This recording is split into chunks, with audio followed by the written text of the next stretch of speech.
जरा सोचिए, क्या होता है जब रोमन, स्लैव और हजारों साल की राजनीतिक शतरंज की बिसात यूरोप के सबसे साफ नीले पानी से जा मिलती है।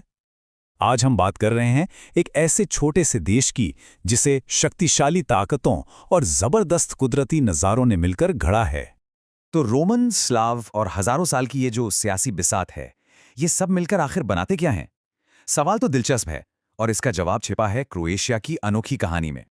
जवाब है एक बुमरैंग के आकार का देश, एक ऐसा देश जो हर मुश्किल से बच निकला। सही मायनों में क्रोएशिया की कहानी अपनी पहचान को बचाए रखने और हर चुनौती का डटकर सामना करने की एक जबरदस्त मिसाल है। तो चलिए इस कहानी में थोड़ा और गहरा उतरते हैं। सबसे पहले ये देखते हैं कि कैसे बड़े बड़े साम्राज्यों के दबाव ने आधुनिक क्रोएशिया को वो शक्ल दी जो आज हम देखते हैं। ये कहानी है टिके रहने की और अपनी पहचान बनाने की। देखिए, क्रोएशिया की कहानी में कई बड़े मोड़ आए हैं। सब कुछ शुरू होता है 12 ईस्वी में रोमन शासन के साथ, जिसने इस पूरे इलाके की नींव रखी। फिर 7वीं सदी में स्लाव लोग आए और एक नई पहचान बननी शुरू हुई। इसके बाद सुरक्षा की जरूरत पड़ी तो 1102 में हंगरी और फिर 1526 में हैब्सबर्ग साम्राज्य के साथ गठजोड़ हुए। 20वीं सदी आई तो ये युगोस्लाविया का हिस्सा बन गया और फिर आखिरकार 1991 में एक आज़ाद मुल्क के तौर पर दुनिया के नक्शे पर उभरा। हर एक कदम ने इसे आज का क्रोएशिया बनाया है। तो यहाँ एक पैटर्न साफ नजर आता है ना? क्रोएशिया के इतिहास में हमेशा एक तरह का समझौता होता रहा है। बड़ी ताकतों से सुरक्षा चाहिए तो अपनी आज़ादी और स्वायत्तता की कुर्बानी देनी होगी, चाहे वो हंगेरियन राजा रहे हों, हैब्सबर्ग साम्राज्य हो या फिर युगोस्लाविया की सरकार। ये चुनाव हमेशा से ही बहुत मुश्किल रहा है। और ये बात देखिए कितनी दिलचस्प है। इससे पता चलता है कि अपनी पहचान बचाने की लड़ाई कितनी गहरी थी। उन्होंने रोमन कैथोलिक चर्च को तो अपना लिया, लेकिन इस बात पर अड़े रहे कि उनकी पूजा पाठ उनकी अपनी भाषा स्लावोनिक में ही होगी। ये एक तरह का कल्चरल प्रोटेस्ट था, एक बहुत ही पावरफुल कदम जिसने एक अलग राष्ट्रीय चेतना की नींव रखी। 20वीं सदी आते आते ये संघर्ष और भी पेचीदा हो गया। एक तरफ युगोस्लाविज्म का आइडिया था, मतलब सभी दक्षिण स्लाव लोगों को एक साथ लाने का विचार।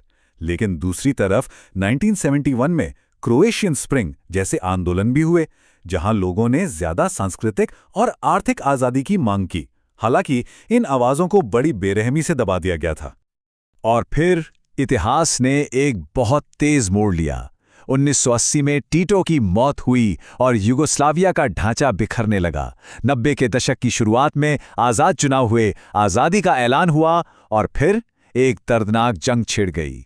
लेकिन 1998 तक देश फिर से एक हो चुका था और 21वीं सदी में नाटो और फिर यूरोपियन यूनियन में शामिल होकर इसने वेस्टर्न वर्ल्ड में अपनी जगह पक्की कर ली। अच्छा, तो इतिहास की बात तो हो गई। अब जरा यहाँ के भूगोल पर नजर डालते हैं, क्योंकि क्रोएशिया की जमीन भी ना उसके इतिहास की तरह ही है, कॉन्ट्रास्ट से भरी हुई। यहाँ का हर लैंडस्केप अपनी एक अलग ही कहानी सुनाता है। देश के उत्तरी हिस्से को देखिए। हंगरी बॉर्डर के पास ये है पैनोनियन बेसिन। यहाँ का माहौल एकदम शांत है। दूर दूर तक फैले खेत, सपाट मैदान और आराम से बहती नदियाँ।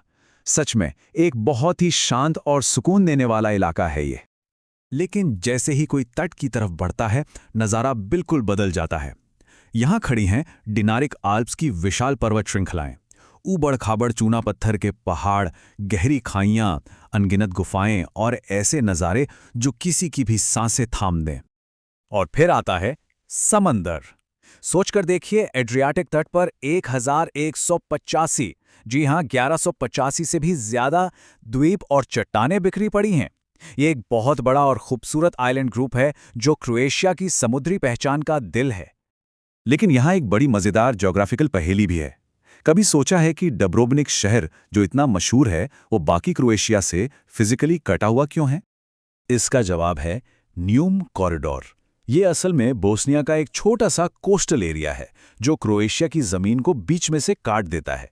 ये पुरानी संधियों का एक ऐसा अनोखा नतीजा है कि एक जमाने तक अपने ही देश के शहर डब्रोनिक जाने के लिए लोगों को एक इंटरनेशनल बॉर्डर पार करना पड़ता था।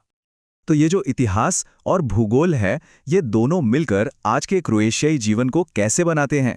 चलिए अब बात करते हैं यहाँ की इकोनॉमी, कल्चर और हाँ, वहाँ की सबसे खास चीज़ काफीची के बारे में। आज के क्रोएशिया की आर्थिक कहानी भी काफी दिलचस्प है। इसका जो मेन इंजन है ना, वो यहाँ के लोग खुद हैं। कॉन्फिडेंस बढ़ रहा है, जॉब्स हैं, तो लोग ज़्यादा खर्च कर रहे हैं और इससे पूरी इकॉनमी को रफ्तार मिल रही है। और हाँ, जाहिर है टूरिज्म तो है ही, जो देश की इस खूबसूरत कोस्ट लाइन का सीधा सीधा नतीजा है। देश की नेशनल हॉलिडेज को देखें तो उनमें भी उसका उतार चढ़ाव भरा इतिहास झलकता है। 22 जून को एंटी फैशिस्ट रेजिस्टेंस डे, 25 जून को स्टेटहुड डे और 8 अक्टूबर को इंडिपेंडेंस डे। ये सिर्फ छुट्टियां नहीं हैं, ये इतिहास के वो अहम पड़ाव हैं जिन्हें यह देश कभी नहीं भूलता। और हाँ, कोई भी जश्न खाने के बिना तो अधूरा ही है। देश के अंदरूनी इलाकों में स्टफ्ड कैबेज और ग्रिल्ड मीट जैसी डिशेस मिलते हैं। वहीं कोस्टल एरिया में ताज़ी ग्रिल्ड मछली और पाग आइलैंड का मशहूर पनीर। वाह, ये जो खाने में वैरायटी है ना, ये भी देश की भूगोल और कल्चरल असर को साफ दिखाती है। आर्ट तो जैसे क्रोएशिया की आत्मा में बसा है।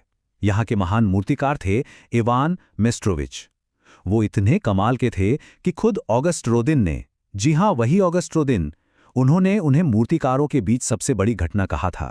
अब इससे बड़ा सबूत और क्या हो सकता है क्रोएशिया की रिच आर्टिस्टिक विरासत का। लेकिन अगर क्रोएशियाई जिंदगी को सही मायनों में समझना है तो काफ़ी चीज़ जाना ज़रूरी है। ये सिर्फ कॉफ़ी शॉप्स नहीं हैं, ये तो सोशल लाइफ का सेंटर हैं। यहाँ लोग कैफीन के लिए कम और घंटों बैठकर बातें करने और एक दूसरे से जुड़ने के लिए ज़्यादा आते हैं। और हाँ, एक और मज़ेदार बात, बिल कौन भरेगा इस पर एक दोस्ताना लड़ाई होना आम बात है। तो इसे देखकर हैरान होने की ज़रूरत नहीं, ये भी वहाँ के कल्चर का एक मज़ेदार हिस्सा है। और अगर कुछ वाकई अनोखा देखना हो तो नृत्य बोट मैराथन से बेहतर कुछ नहीं। ट्रेडिशनल लकड़ी की नावों की ये रेस एक बहुत बड़ा इवेंट है। 50,000 से ज़्यादा लोग इसे देखने आते हैं और आखिर में एक ज़बरदस्त पार्टी होती है। ये ट्रेडिशन और कम्युनिटी स्पिरिट का एक शानदार नज़ारा है। तो आखिर में एक सवाल पर आकर रुकते हैं, क्रोएशिया की आत्मा पर सबसे गहरी छाप किसकी है? किसी पॉलिटिकल लीडर की या फिर किसी महान आर्टिस्ट की? ये सवाल अपने आप में देश की पहचान के उस दोराहे को दिखाता है जो हमें सोचने पर मजबूर कर देता है।